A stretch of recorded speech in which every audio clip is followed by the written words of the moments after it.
Հաղորդման հովանավորն է «Տուն դեպո կահույքի խանութ սրահը»։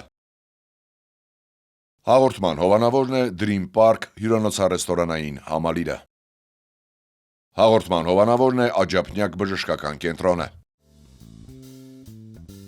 Բարև երկիր, բարի լույս սիրելի հեռուստադիտողներ, այսօր մայիսի 16-ն է, հրաշալի շաբաթ օր է, արևը շողում է, մենք շողում ենք եւ անչափ ուրախ ենք վերջապես մեր հանդիպման համար։ Այո, բարի լույս Դիանա, բարի լույս սիրելի հեռուստադիտող եւ հաճելի է երբ սպասում էինք այսպիսի գարնանային, իհարկե նոր մայիսին նոր եկավ, բայց այսպիսի գարնանային տրամադրության թե արևի տեսանկյունից թե մենք սպասում էինք։ Եվ իհարկե հիշենք մեր գործընկերներին, ում շնորհիվ տեղի է ունենում մեր հանդիպումները։ Այո, Տուն դեպո խանութ սրահ, Աջափնյակ բժշկական կենտրոն եւ Dream Park հանգստյան գոտի,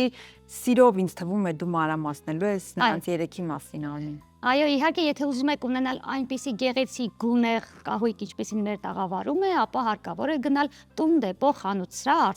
Արցախի փողոցի վրա։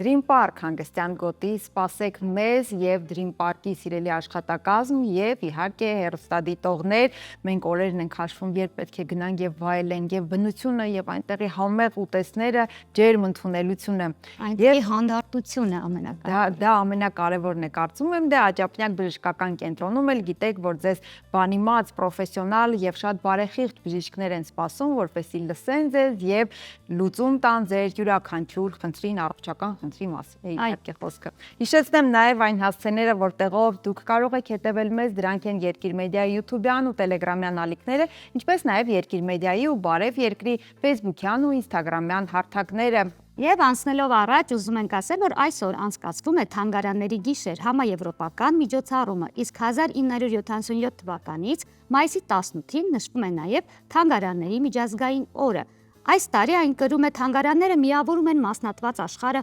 խորագիրը, ընդգծելով թանգարանների առանցքային դերը որպես մշակութային երկխոսության, փոխըմբռնման եւ համամարտկային արժեքների պահպանման ու փոխանցման հարթակներ։ Թանգարանների միջազգային օրվա շրջանակում յուրաքանչյուր մայիսի 16-ին անցկացվում է ամենասպասված մշակութային միջոցառումներից մեկը՝ Թանգարանային գիշերը։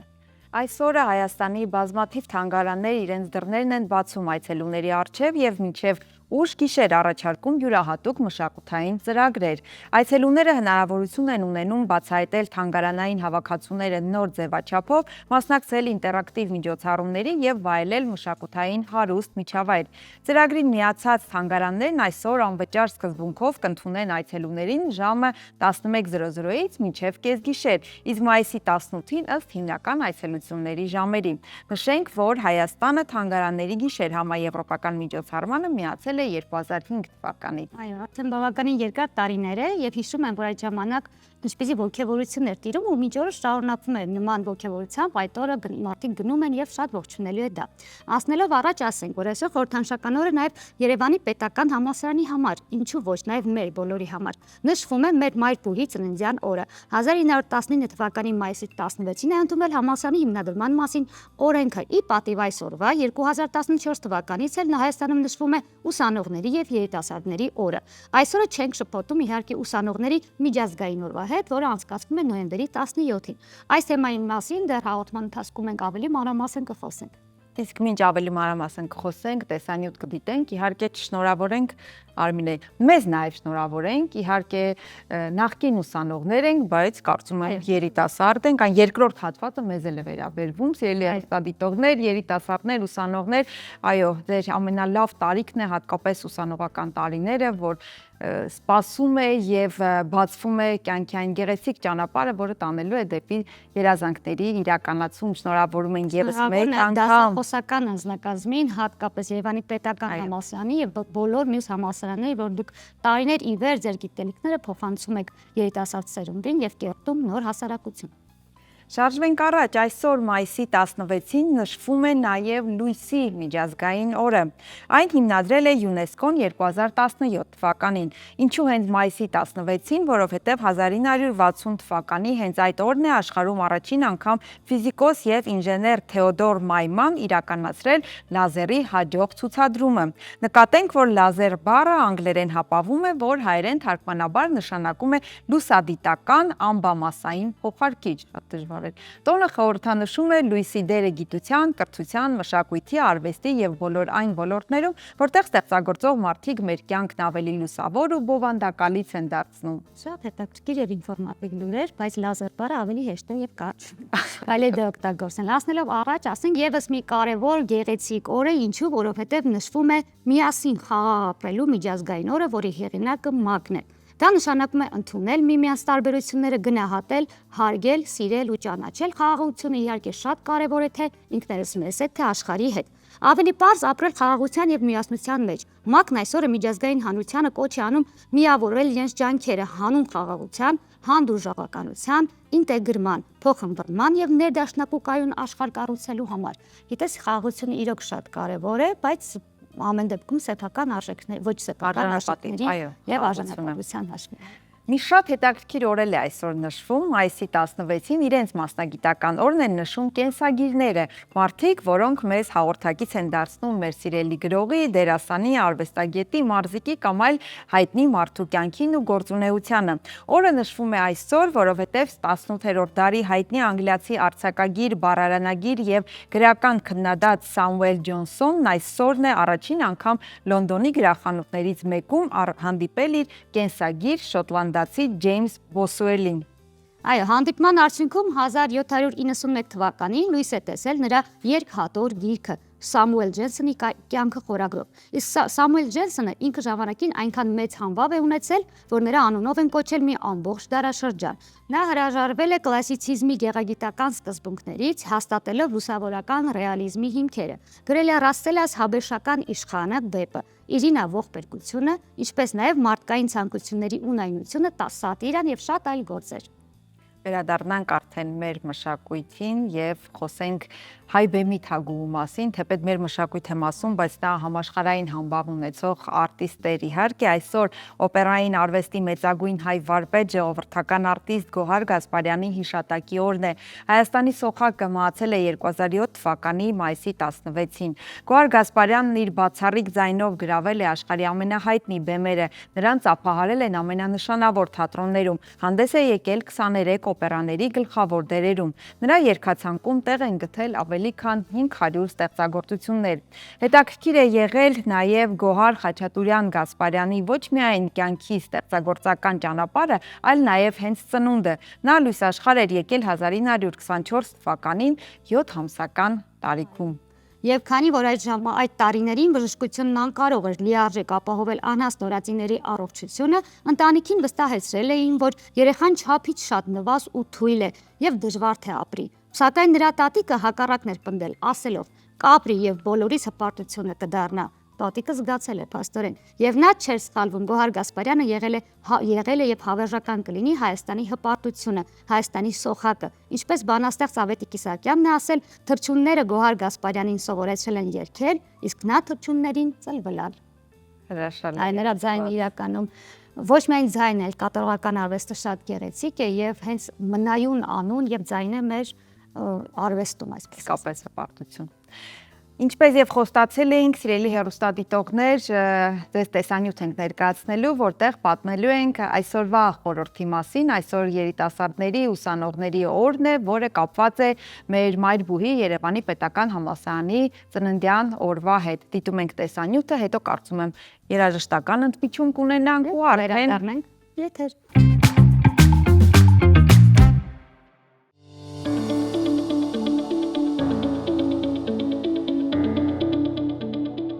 Մայիսի 16-ը Հայաստանում նշվում է ուսանողների եւ երիտասարդության օրը, իսկ որոշումը ընդունվել է 2014 թվականին Տիգրան Սարգսյանի վարչապետության օրոք։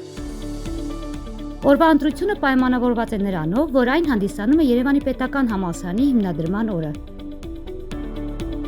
1919 թվականի մայիսի 16-ին Հայաստանի Հանրապետության նախարարների խորհուրդը Երևանում համալսարան հիմնելու վերաբերյալ որոշում ընդունեց։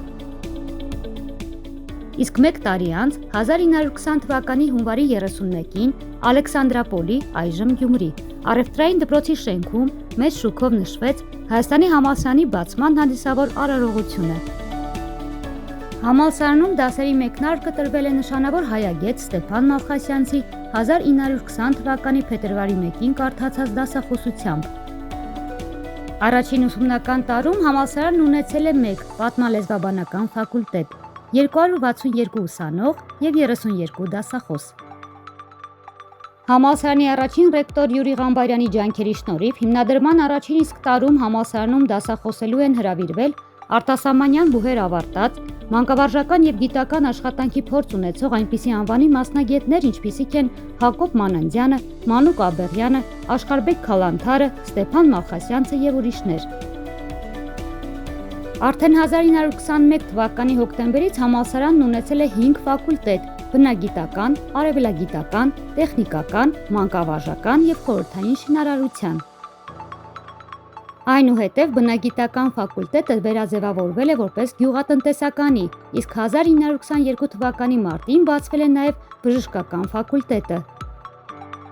Արդեն իսկ 1933-34 ուսումնական տարում համալսարանում գործել է տնտեսագիտական, բնապատմական, պատմալեզվագրական, ֆիզիկա-մաթեմատիկական և մանկավարժական ֆակուլտետները։ Համալսարանը երկար տարիների ընթացքում բազմաթիվ փոփոխությունների է ենթարկվել։ Այժմ գործում են ատենախոսության պաշտպանության մասնագիտական 11 խորհուրդ։ Մինչ օրս Երևանի պետական համալսարանը տվել է 100,000-ից ավել շրջանավարտ։ Համալսարանում այսօր գործող 19 ֆակուլտետներում մասնագիտանում են շուրջ 20,000 ուսանողներ։ Բարձր որակավորում ունեցող գիտնականների շնորհիվ բուհում իրականացվում են ժամանակակից գիտության տարբեր ոլորտներին առնչվող հիմնարար և կիրառական կարևորագույն հետազոտություններ։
բայց ես մենակ եմ,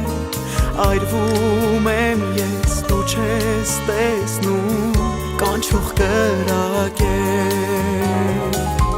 քեզ չեմ տեսել ամբողջ տարի, իմ արևարի, աղնի թող դառնամ լացող աղբյուր, քո ճանապարհի Կյանք եմ ուզում, որ սիրեմ քեզ, որ չնայեմ տխուր ամբի, որ մազերդ շողերի պես հռես իմ ճամփի Վայ լելելե, աչքս արցունքով լցվել է,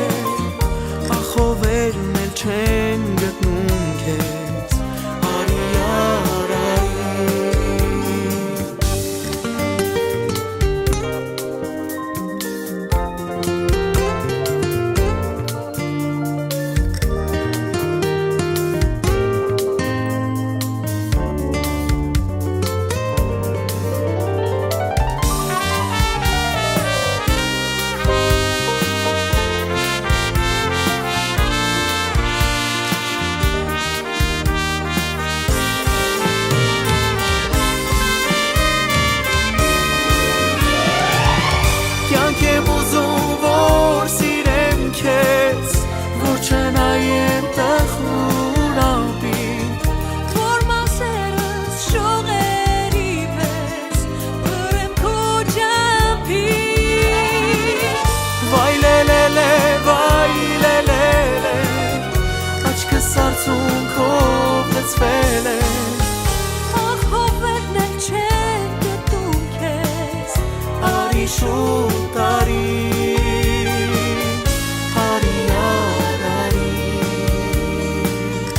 Արի շուտ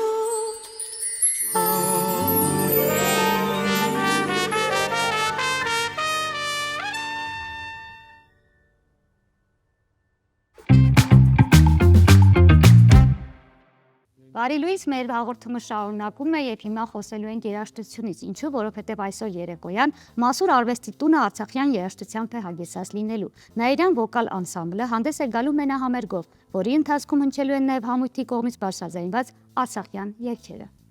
Այո, եւ մենք շատ ուրախ ենք, երբ գեղեցկուհիները լինում են մեր տաղավարում քյուր, այսօր հենց այդ օրերից է սիրով ներկայացնեմ Նաիրյան վոկալ անսամբլի գեղարվեստական ղեկավար Նաիրա Մուղդուսյան եւ անսամբլի երգչուհիներ Աննա Մինասյան եւ Ելենա Ազարյան։ Բարի լույս։ Բարի լույս։ Բարի գալուս մեր տաղավար, ուրախ ենք ձեզ տեսնել, հատկապես լավ նորություններով շատ։ Շնորհակալ ենք բարբերաբար մեզ այս հնարավորությունը տալու համար, որովհետև այնինչ պատրաստվում ենք հիմա ներկայացնել, մեզ համար շատ կարևոր է եւ ընդհանրապես ինքը թեմատիկ առումով մեզ համար շատ զգայական։ Ինչպես նշեցիք, այո, այսօր երեկոյան սպասվում է մեր համերգը Մասուր արվեստի տանը, այն սկսվելու է 17:00-ին, երգելու ենք բացառապես արցախյան երգեր։ Նաիրա, ուզում էի ներողություն սկսենք դեռ մեր նախորդ հանդիպումից, երբ զրուցում էինք, այո, դուք հավաքագրում էիք արցախյան երգերը եւ շատ լուրջ այսպես առաքելություն էիք ձեզ վրա վերցրել, ինձ հետաքրքիր է այդ հավաքագրված երգերն են ի վերջո իմի բերվել եւ այսօր ներկայացվում համերգի տեսքով։ Այո, շատ ճիշտ է, հենց այդ երգերն են, որոնք ամիսներ առաջ սկսեցինք արդեն ուսումնասիրել, բազմաձայնել, գտնել այդ երգերը, եթե հիշում եք, անցյալ անգամ ասացի, որ նոտագրված տարբերակներ ձեռքներիս տակ չի եղել եւ իսկապես բանահավաքչությամբ ենք զբաղվել։ Տարբեր մարդկանց խնդրել ենք, որ մեզ համար երգեն, նաև շատ տարեց մարդիկ են համաձայնել միջելոց, որովհետև նրանք ավելի լավ էին հիշում երգերը, բայց իհարկե երիտասարդներ նույնպես արձագանքեցին, երգեցին մեզ համար մեկ ձայնով, ինչպես իրենք գիտեին։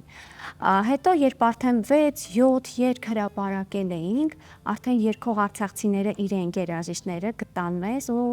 պատրաստակամություն հայտնեցին, իրենք էլ ինչ-որ կերպ աջակցելու, եթե իրենք էլ ինչ-որ երգեր գիտեին, իրենք էլ տրամադրեցին եւ արդյունքում այս պահին ունենք 15 երգ, որ սիրով ներկայացնելու ենք Մասուր արվեստի տանը։ Հովնանյան հիմնադրամի աջակցությամբ կարողացել ենք այս երգերը հավաքագրել եւ ձայնագրել։ Սա շատ կարեւոր է, որովհետեւ ստուդիական ձայնագրությունը, գիտեք, հեշտ չէր կազմակերպել խմբի դեպքում մանավանդ, որովհետեւ երգեր կան, որ հենց 4 ձայնով էլ երգում ենք, ինչը դժվար էր կազմակերպելը եւ շատ շնորհակալ եմ, որ կան մարդիկ, ովքեր հետաքրքրված են, կան մարդիկ, ովքեր այդ ձևով կարողացան մեզ աջակցել։ Իրականում նաև շատ կարևոր է, որ դուք լինելով ոլորտում արդեն ձեր ձեռագիրը ունեցող խումբ, հենց արցախյան երգերն եք որոշել նորից, արթնացնել եւ կարելի ասել նորովի, բայց հին ձևաչափով մատուցել։ Մի քանի ժամ է արդեն մնացել եւ հանդիսատեսի հետ եք հանդիպելու, այս պահին աղջիկներ դուք ինչ եք զգում։ Կան երգեր, որոնք կատարելուն սպասում եք հատկապես։ Իհարկե կան երգեր, ուզում եմ մի երգի մասին հատկապես այսպես շեշտը դնեմ այդ երգի վրա, խնեցուն երգն է, այդ երգը մենք շատ ենք սիրում եւ ինչ որ չգիտեմ, դրամատիկ զգացողություն կա այդ երգի մեջ եւ երբ Նաիրան երգում է, բոլորը միշտ հիանում են եւ այդ երգով մենք նաեւ վերջերս արտերկրում ենք ներկայացել, դրա մասին մի փոքր ուշ կխոսենք, բայց այդ երգը շատ կարեւորում ենք եւ ուզում ենք անպայման, որ արցախցիները լսեն մեր կատարմամբ եւ իհարկե Արցախի հորովելը, որը նույնպես նաև տեսահոլովակն եք ներկայացնելու այսօր երեկոյան, չգիտեմ, հուսամ մենք լավ կանցկացնենք այսօր այդ համերգը, հուսամ արցախցիները մեզ հետ այսպես ասած ապրեն այդ համերգը եւ իհարկե իրենց այո ներկա լինելու են պարտադիր, պայման այդպեսին է եւ վերջը նաև իրենց համար է չէ դա արվում եւ հուսանք որ իհարկե իրենք այդ հաճույքը կզգան այսօր, ինչպես մենք ենք զգալու, այդպես Եվ դա լինի ոչ թե ձեր մենահամերգը, այլ մի ամբողջական, կարծում եմ, ընդհանուր համերգ։ այո, կարծում ենք հուզական, ես կարծում եմ հուզական երեկո կլինի։ Ձեզ համար կա երգ, որը գուցե նույն երգն է, որը առանձնանում է այսօրվա համերգից։ Ինձ համար ընդհանրապես բոլոր երգերը ավելի այսպես լարված սպասումով է լինելու, որովհետև ներկայացնելու ենք հենց արցախցիների մոտ, որովհետև իրենց մշակույթն է, իրենց երգերն են, չգիտեմ, այդ բարբարով երգելը ավելի դժվար։ լարված ենք լինելու։ Հաղթահարվեց այդ խոչընդոտը։ Մոտ մեկ ամիս է անցել մեր նախորդ հանդիպումից։ Հստում ենք Իրականում մինչև հիմա անկեղծ լինենք, մինչև հիմա շատ բարդ է, հա, արցախյան բարբարով երգելը, բայց կարծում եմ արդեն իսկ որոշ չափով մենք հաղթահարել ենք այդ բարիերը։ Հատկապես իրենց մոտ երգելը։ Մի քիչ ավելի լարված կլինենք, բայց կարծում եմ իրենք էլ, հա, կհասկանան, որ մենք բարբարակիր չենք։ Որպեսզի հեռուստադիտողները հասկանան, ավելի པարզ լինի, նախորդ զրույցից դուք ասել եք, որ արմատներով ձեզ ոչ ոք Արցախից չէ, բայց Արցախի բարբարով եք հենց որոշել կատարել, որպեսզի հենց ճիշտ երգը նույն ձև կատարվի։ Ինչը ողջունելի է եւ այսօր Երևան նրանց մոտ ստացվել է, երբ խոսքը երգ երաժշտության, հատկապես ազգային երաժշտության մասին, այդ հոգով կատարումը արդեն երաժշտություն այնպես է բխրճվում յուրաքանչյուրից բջիջի մեջ, որ բառերը հասկանում ենք թե ոչ, կարծես երկրորդական է դառնում։ Խոսենք ընկերներ նաև այո, ձեր հաջողության մասին, օրեր առաջ Գերմանիայում էիք, ակապելլա, եթե չեմ սխալվում, միջազգային փառատոն էր, ինչպես մասնակցեցիք, ինչ երգացանկով, առհասարակ ովքեր էին ձեզ հետ պայքարում, եթե մրցանակեր, մրցույթեր, ովքեր էին ձեր մրցակիցները։ Ասեմ, որ մեզ գտել էր ինքը ակապելլա փառատոնի ղեկավարությունը իրենց առաջարկով, մենք չէինք դիմել, չգիտեինք նույնիսկ որ նման փառատոն կա, բայց ամիսներ առաջ գտան, մեզ առաջարկեցին, հրավերը ընդունեցինք, որոշվել էր, որ ձեզ տեսել էին համացանցով։ Այո, համացանցով համերգել էին, չեզուտ համացանցով տեսել էին, որևէ տեղ ծանոթ չենք եղել, չենք իմացել իրար։ Եվ այսպես հրավերը եկավ, մենք էլ սիրով համաձայնվեցինք, պետք է երգեինք 1 ժամ 10 րոպեանոց համերգ, մենահամերգ, խումբը միայն մենք պետք է լինեինք այդ օրվա երեկոյի վարողը եւ 1 ժամ 10 րոպեի փոխարեն այնպես ստացվեց, որ 4 աղջիկներով երգեցինք 2 ժամ առանց դադարի։ Այդ օրը հանդիսականները 250-ն էին եւ բոլորը օտարազգիներ։ Հայեր շատ քիչ կային, Լայպցիգ քաղաքում է տեղի ունեցել այս փառատոնը։ Մենք էլ այսպես շատ ոգևորվեցինք, որ փաստորեն հանդիսատեսը անընդհատ պահանջում է, էլի է ուզում, որ երգենք։ Նախատեսված 1 ժամ 10 րոպեանոց ծրագրից դուրս երգեցինք որոշ երգեր մեր ֆոլկլորին բնորոշ երգեր, որոնք մենք նվագակցեցինք նաև դափերով։ Այսպես դափային այս նվագակցությամբ երգերը նախատեսված չէին փառատոնային ծրագրի մեջ։ Պարզապես, քանի որ հանդիսատեսը շատ ջերմ էր արձագանքում, շատ այսպես կարծեք մարդիկ պահանջում էին, մենք էլ երգեցինք։ Վերջում ժյուրին մոտեցավ մեզ եւ ասաց, գիտեք, 5 խումբ է հնարավորություն ստացել երգելու մի շքեղ դահլիճում եւ մեկը դուք եք 20 րոպե պետք է երգեք այո գալա համերգի ժամանակ եւ իրենք ընտրեցին երգերը թե որ դահլիճներ Աննա ջան դու ներկայացնես Gewandhaus դահլիճներ Լայպցիգում ամենամշակութային վայրերից մեկն է համարվում եւ ընդհանրապես ամբողջ աշխարհում լեգենդար վայրերից մեկն է եւ այդ բեմում հնարավորություն ունեցանք երգելու եւ ժյուրին ընտրել էր հենց արցախյան երգերից մեկը Գուրգեն Գաբրելյանի խնայցուն երգը որի մասին մասին խոսեցինք եւ այդ դահլիճում 2000 հոգի մարդ կար այդ օրը 2000 հոգու առջև պետք է մենք երգեինք մենք շատ մեծ բեմեր ենք ունեցել տարբեր երկրներում, բայց այս տեսակ հնարավորություն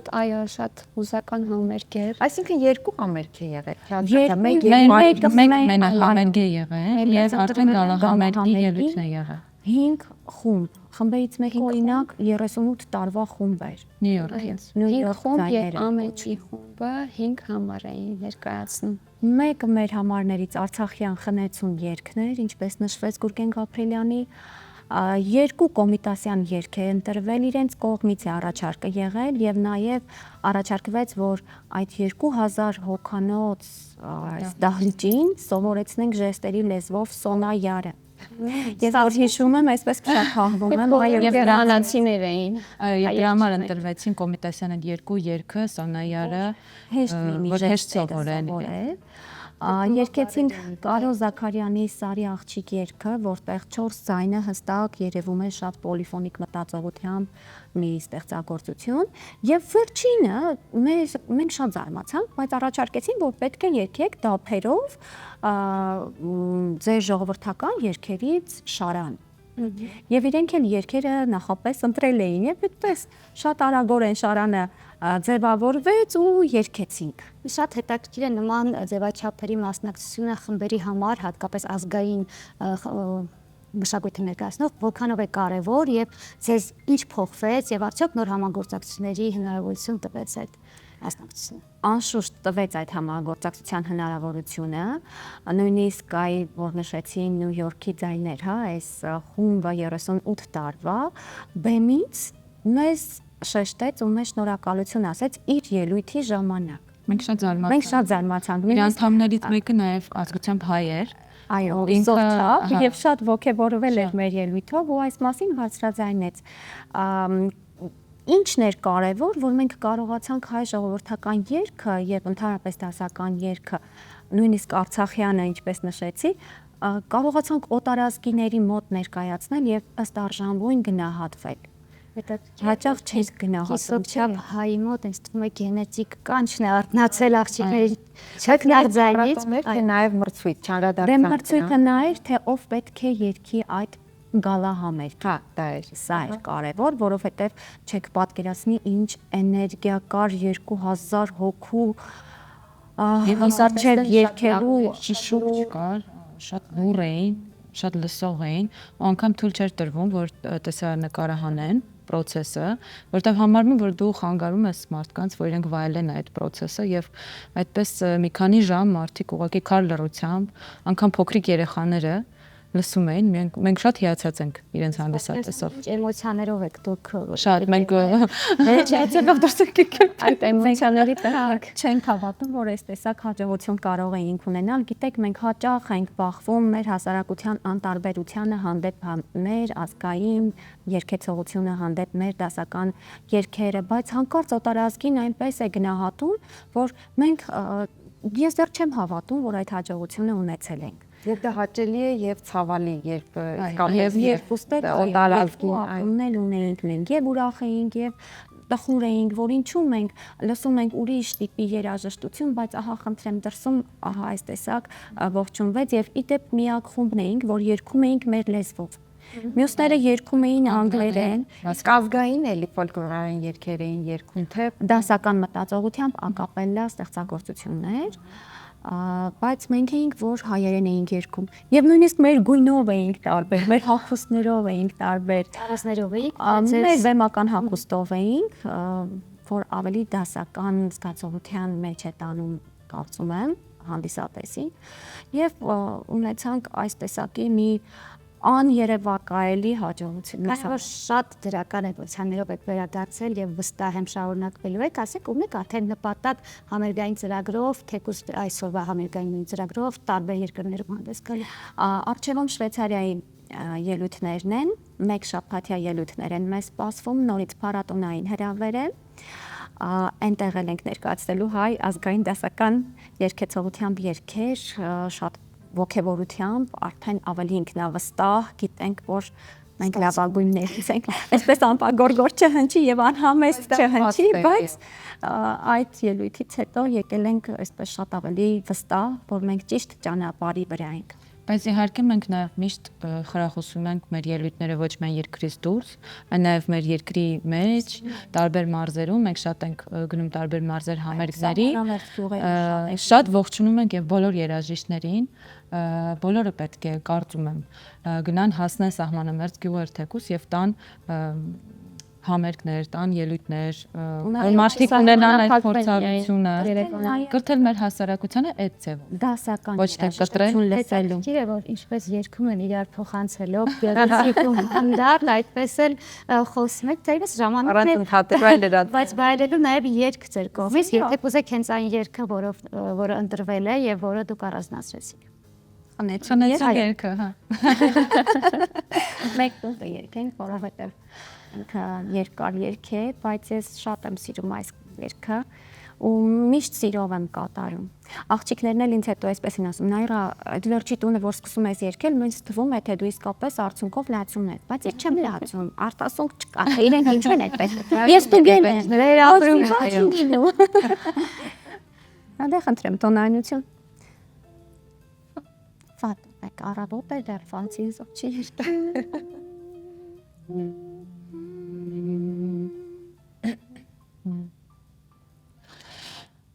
Խնեցել, հարեցել, խնեցել, հարեցել։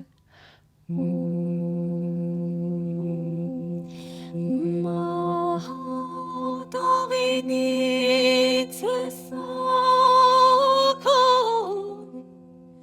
եկեք կյամագարեցեք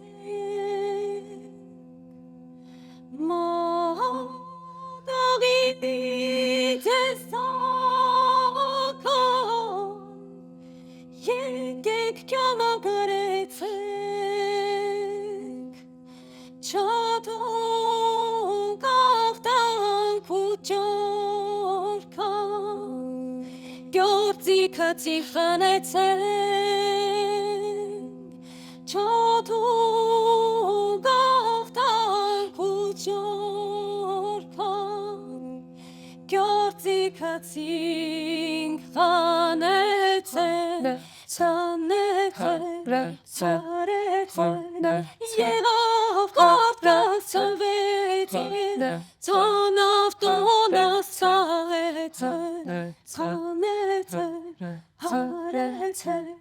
եղավ կարդաց ծվեցել, ցանավ տոնաս ցաղեցել, խնեցել, ցարեցել,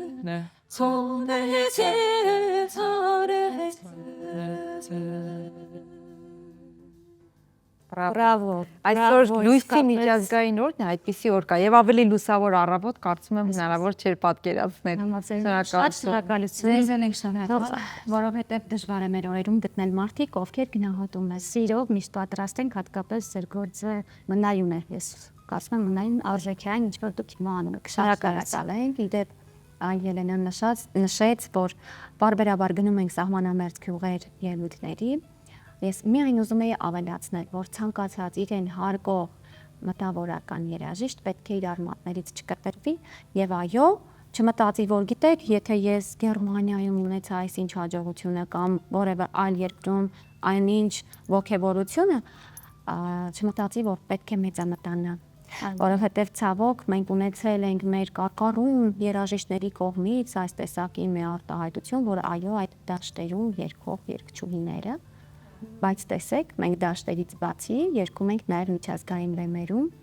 եւ ուրախ ենք այսօր այդ մասին բարձր գլխով, բարձր ճակատով ասել, որ մենք հասանելի ենք թե դրսում, թե ներսում։ Եվ այդ բան չկա եկել նայել դաշտերում։ Եվ դա մեր դաշտերն Չէ՞ են։ որ մեր դաշտերն են եւ հենց իրական երգերն ու երգեցիկությունը մեր դաշտերն են լսել առաջին անգամ դաշտերից եկել է բեմ այդ ամենը։ Եվ ուզում եմ մի բան էլ ավելացնեմ։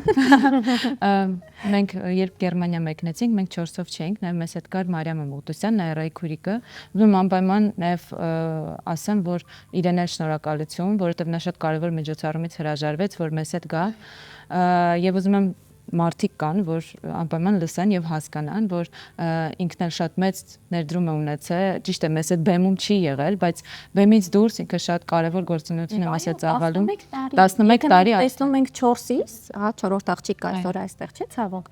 բայց եթե մենք 4-ով անընդհատ բեմերում երևում ենք, էկրանին երևում ենք, մենք մենակ չենք։ Մենք ունենք թիմ, Մեր խմբի հետևում կան այո, կան շատ մարդիկ եւ առաջին հերթին Մարիամը մեր պրոդյուսերը։ Եվ այդ մոռացողներին չեմ կարողանում մարսել ձեր ասածը, երբ ասացիք հաջողությունից հետո մոռանում են։ Հիշեցնենք, որ ի վերջո այդ հաջողության եւ այդ տաղանդի յետևում մեր ազգայինն է, մեր այդ ձեր ասած դաշտերն են եւ իրենք այդտեղից են սերում։ Եթե դա մոռանում են, նշանակում է նաեւ ուրանում են իրենց տաղանդը, որ տվել է հայ հողը, հայ արմատը։ Դուք եւ ձեր նման հայուհիները, որ պահում են, ոչ միայն հայուհիները, հայերը, որ պահում են շարունակում են մեր մշակույթը ներկայացնել, շնորհակալություն եւ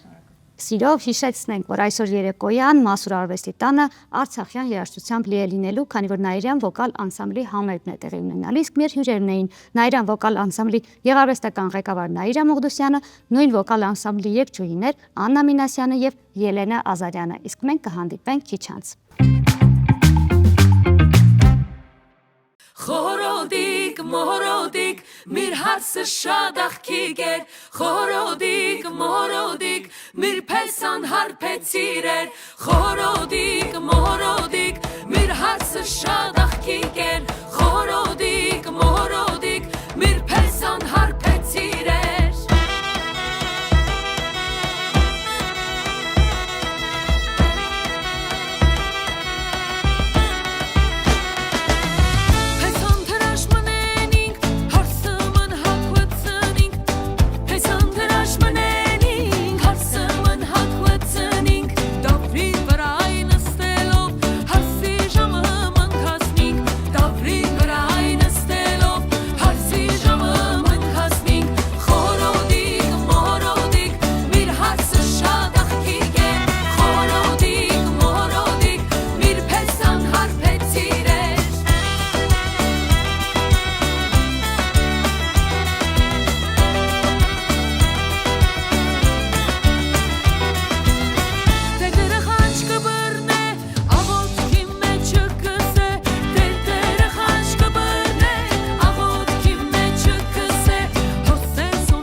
Բարի լույս, մեր հաղորդումը շարունակվում է եւ ինչպես հաղորդման սկզբում ասեցինք, այսօր թանգարանային գիշերն է, որին շատերը երկար են սպասել եւ այս առիթով մենք ունենք հյուր Հայաստանի ազգային պատկերասրահի տնօրենի գիտական գծով տեղակալ Սամվել Հովհաննիսյան։ Բարի լույս։ Բարի լույս, պարոն Հովհաննիսյան, բարի գալուստ մեր տաղավար։ Հայաստանի ազգային պատկերասրահից պետք է ներկայացուցիչ կանչեինք, որովհետև բոլոր զբոսաշրջիկները, երբ գալիս են Երևան, Հանրապետության հրապարակ, առաջինը եւ հետո անպայման ազգային պատկերասրահ, շատ բուռն շրջան է, շրջան էր, անցնող ամիսը գիտեմ, որ ձեզ համար, բայց ինչ կանդրադառնանք, թե ինչ ցուցադրություններ եղան, մշտական, ժամանակավոր, ինչ հյուրեր ընդունեցիք, նախ այսօր թանգարանային գիշերն է եւ պատմեք, թե ինչ եք առաջարկելու այցելուներին, ինչ է սպասվում։ Նախ շնորհակալ եմ հրավերի համար։ Թանգարանային գիշերը արդեն ավանդույթ դարձած կարելի ասել տոն է եւ ամբողջ մեր հանրության համար եւ առավելևս թանգարանի աշխատակիցների համար։ Պիտի ասեմ, որ մենք նույնպես, ինչպես հանրությունը, բավական սպասողական ենք վերաբերում այս միջոցառմանը, ինչի որտեղ մեզ համար հետաքրքիր է։ Մենք էլ ամեն տարի նոր ինչ-որ ծրագրեր ենք փորձում նախապատրաստել ներկայացնել, որպեսզի այցելուն զուտ չգա ուղղակի ցուցադրություն դիտելու, այլ նաև այլ ինչ-որ հետաքրքիր միջոցառմամբ այդ օրը հարստանա։ Այս տարի մենք փոքրիկ համերգային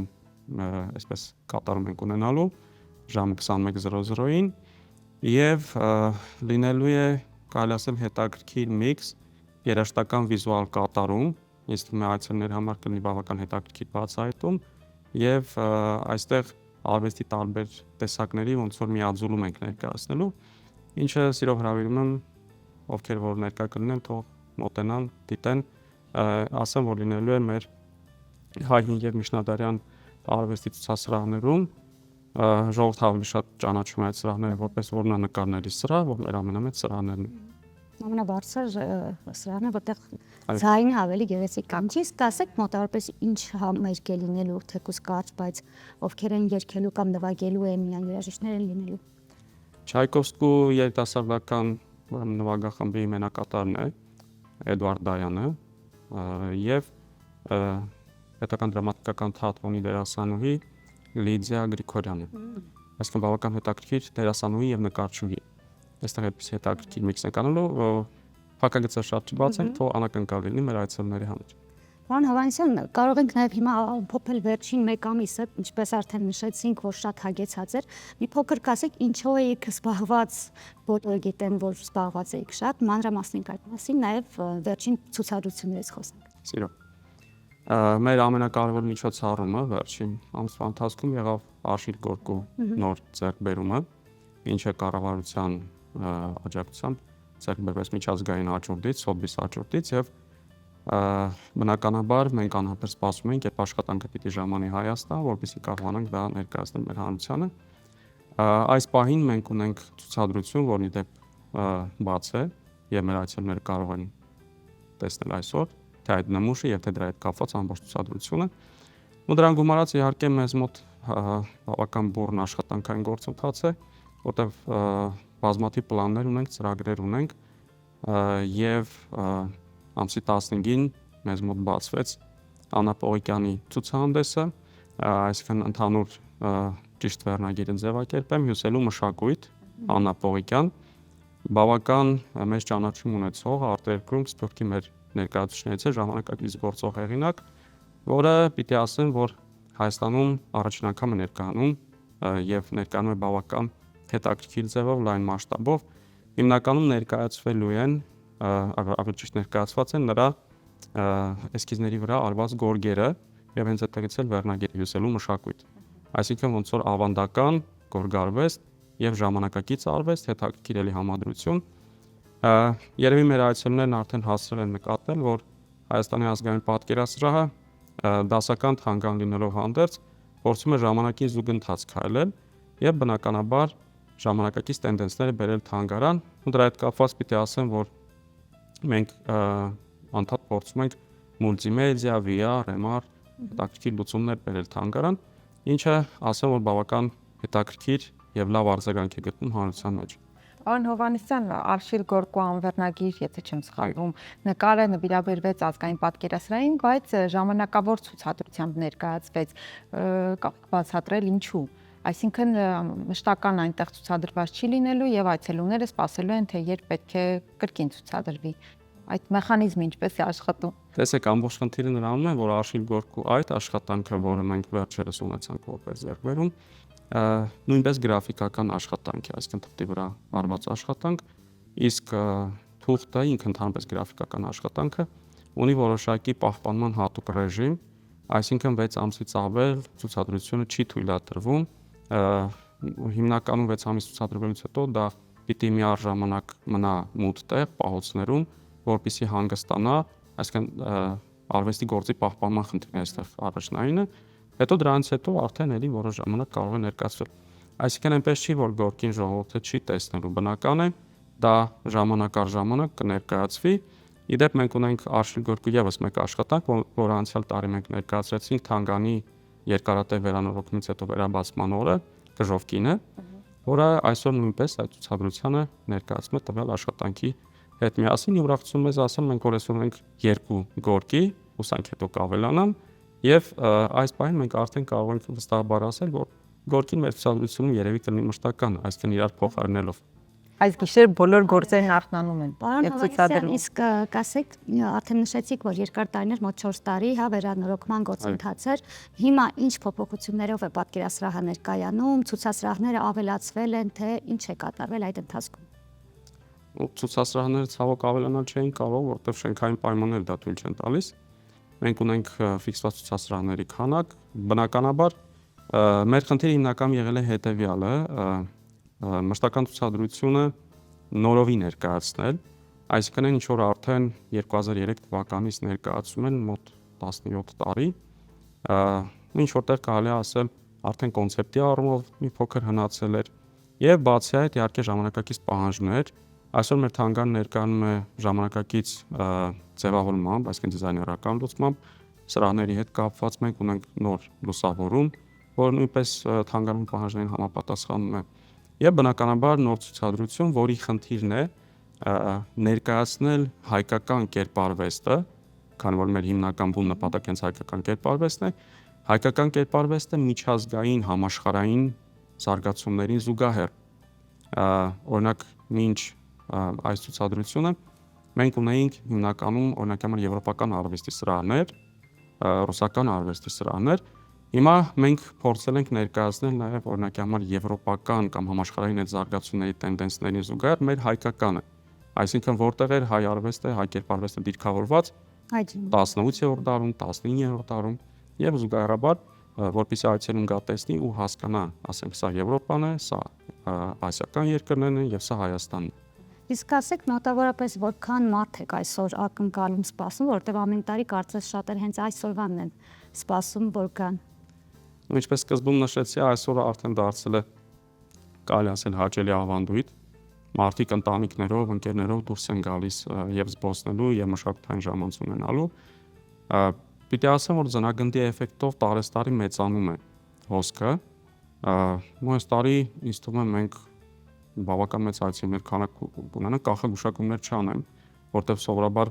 միջոցառման ավարտից հետո ենք ամփոփում այցելուների քանակը, բայց 20,000 շեմը միանշանակ անցնելու ենք ու անցյալ տարել ենք անցել, բայց այս տարի այլ ինձ թվում է նույնիսկ ավելին կլինի։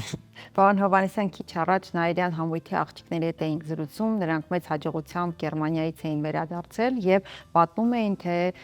առհասարակ արտերկրում, այս դեպքում Գերմանիայում, որքան ջերմությամբ, խանդավառությամբ հայ երկարվեստը դիմավորում են, սիրում են, լսում են, հետաքրքիր է նկատել եք ազգային պատկերասրահ, որ ազգի ներկայացուցիչներն են ավելի գալիս, հետաքրքիր է հայ կերպարվեստի, հա, կլինի դասական, կլինի ժամանակակից միջնադարյան մշակույթի այդ ճյուղը հատկապես որ ազգի ներկայացուցիչներն է գրավում։ Նախ մինչ բուն հարցին անցնել մի կարևոր բան նշեմ, մենք էլ փորձում ենք բնականաբար դրսում ներկայանալ, մեր արվեստագետներին ներկայացնել։ Անցյալ տարի մենք բավական հաջողված ցուցահանդես ունեցանք Փարիզում, հայկական իմպրեսիոնիզմը ներկայացրեցինք, մենք արդեն կարելի ասել հասել ենք այն բանին, որ նոր եզրույթ է ձևավորվել կերպարվեստի պատմության մեջ հայկական իմպրեսիոնիզմ։ Ու ֆրանսիականը գիտեի, ռուսականը վերջին տարիների շրջանառության մեջ էր մտել, եւ հիմա հայկական իմպրեսիոնիզմը արդեն այդ ցուցահանդեսը մենք ունեցանք Մոսկվայում, եթե չեմ սխալվում 18 թվականներ, հետո անցյալ տարի մենք Փարիզում արդեն արեցինք այսքան իմպրեսիոնիզմի հայրենիքում, եւ պիտի ասեմ, որ արձագանքը բավական մեծ էր, ու նշեմ նաեւ հետեւյալը, որ երբ որ այդ ցուցահանդեսը Երևանում էր ներկայացվում Մոսկվայից հետո, մինչեւ Փարիզ մեկնելը, անգամ Ռուսաստանից մենք հյուրեր ունեինք, ովքեր հատուկ եկել էին Մոսկվայում տեսնելուց հետո եւս մեկ անգամ տեսնելու իմանալով, որ մեզ մոտ այդ ցուցահանդեսը գործում է։ Ինչ վերաբերում է ովքեր են ավելի շատ այցելում, պիտի ասեմ, որ մենք օտարազգայացումների պակաս չունենք եւ եվրոպական տարբեր երկրների ներկայացուցիչներ ունենք, չնայած պիտի ասեմ, որ տոկոսային առումով այսօր ռուս զբոսաշրջիկն է ավելի գերիշխում եւ մեր սրահները բավական բազմամարդ են։ Որ սրահում են ավելի շատ կանգ առնում կամ որ գործի առաջ նկատել եք։ Օրինակ, եթե մենք դիտարկենք զուտ ասենք խմբերի տեսանկյունից, ռուս զբոսաշրջիկներին ավելի շատ հետաքրքրում է Այվազովսկի եւ հայ դասականների այդ սրահը։ Եվրոպացիներին հետաքրքրում է հիմնականում ռուսական արվեստի սրահները, որտեղ ներկայացված է ռուս կերպարվեստը եւ նաեւ հայկականը, բայց ընդհանուր եթե այսպես դիտարկենք, ամենամեծ հետաքրքրություն հիմնականում զբոսաշրջիկների համար ներկայացնում է հայ դասական կերպարվեստը։ Եվ իհարկե նաև մեր որմնանկարների սրահը, որը բավական պահանջված է։ Եվ բացառիկ, այո, էներգետիկ առումով էլ յուրահատուկ է եւ ինքս երբ գնում եմ առանձնանում եմ մի փոքր այդ սրահում, կանգնում եմ թերևս եթե ավելացնելու բան չունեք ձեր ծրագրերից, անելիքներից, ունեք ասելիք առաջիկա ծրագրերից։ Իհարկե, ավելացնելու բան կա, որտեղ այս տարի մեր մոտ բավական հետաքրքիր միջոցառումներ են նախատեսվում, ունենք հոբելյանական ցուցահանդեսներ, ունենք Գրիգոր Խանջյանի 100-ամյակն այս տարի լրանում, աշնանը մենք բավական լայնամասշտաբ ցուցադրությամբ ներկայացնելու ենք մեր 20-րդ դարի մեծան հեղինակներից մեկին եւ ընդհանուր առմամբ այս տարի մենք բավական հետաքրքիր ծրագրեր ունենք, ասեմ որ հիմա աշխատանքներ են տարվում Լոնդոնի դիմանկարի ազգային թանգարանի հետ, իդակարի ցուցադրությունն ենք ուզում բերել Հայաստան, հայտնի լուսանկարիչ, հայազգի ցանկում ունեցող եւ աշխատում ենք եվրոպական տարբեր թանգարանների հետ, ռուսական թանգարանների հետ, հիմա մի փոքր փակագծեր այսպես չբացեմ, բավական հետաքրքիր նախագծեր ունենք, որը դեռ աշխատանքային գործընթացում է, երբ որ ամեն ինչ ստացվի եւ մեր պլանավորածին համապատասխան ժամկետների հետ կապված արդեն համաձայնության գանք, սիրով ներկայացնենք եւ ինձ թվում է մեր հանրության համար հաճելի անակնկալներ են սպասում։ Շնորհակալություն։ Սիրելի հեռուստադիտողներ, զրուցում էինք Հայաստանի ազգային պատկերասրահի տնօրենի գիտական գծով տեղակալ Սամվել Հովհաննիսյանի հետ։ Այսօր թանգարանային գիշերն է, չենք մոռանում, որ Երևանը այսօր, ինչպես ասում են, բոլոր կտավներն արթնանում են եւ սպասում են իրենց այցելուներին, այդ թվում նաեւ Հայաստանի ազգային պատկերասրահը։ Ահա եւ վեր, սիրելի հեռուստադիտողներ, ամփոփվեց մեր շաբաթօրյա Բարև երկիրը։ Արմին, մենք իհարկե հաղորդման սկզբում մոռացանք ասել, բայց հիմա էլ ուշ չէ։ Հիշենք, որ 3 մայիսի 15-ն էր եւ նշվում էր ընտանիքի միջազգային օրը, 3 աշխատանքային էր իհարկե, շատերի համար կարծում եմ եւ այս շաբաթ կիրակին լավագույն ժամանակահատվածն է, որ կարելի է նշել այդ տոնը, մայիսյան հրաշալի տրամադրությունը վայելել, օդը վայելել եւ վերջապես լինել ընտանիքի հետ։ Այո, եւ 3 եւս մեկ օր էր կարեւոր, քանի որ մեր գլխավոր ռեժիսոր Արտուր Պապյանի ծննդյան օրն էր, շնորհավորում ենք եւս մեկ անգամ եւ մաղթում այս շրջանում ամենակարևորը խաղաղություն եւ իհարկե առողջություն։ Այսքանով երևի ամփոփենք մեր շաբաթօրյա Բարև երկիրը։ Այո, շատ այսպես տոնական ավարտեցինք, ես մոռացա Տուն դեպո, խանութ սրահ, Dream Park, հանգստյան գոտի եւ Աջափնյակ բժշկական կենտրոն։ Շնորհակալություն, որ մեզ հետ եք։ Հիշեցնեմ նաև այն հասցեները, որտեղով կարող եք դիտել մեզ, դրանք են Երկիր մեդիայի YouTube-յան ու Telegram-յան ալիքները, ինչպես նաև Երկիր մեդիայի ու Բարև երկրի Facebook-յան ու Instagram-յան էջերը։ Թերևս մնում է ավելացնել, որ մենք կհանդիպենք վաղը։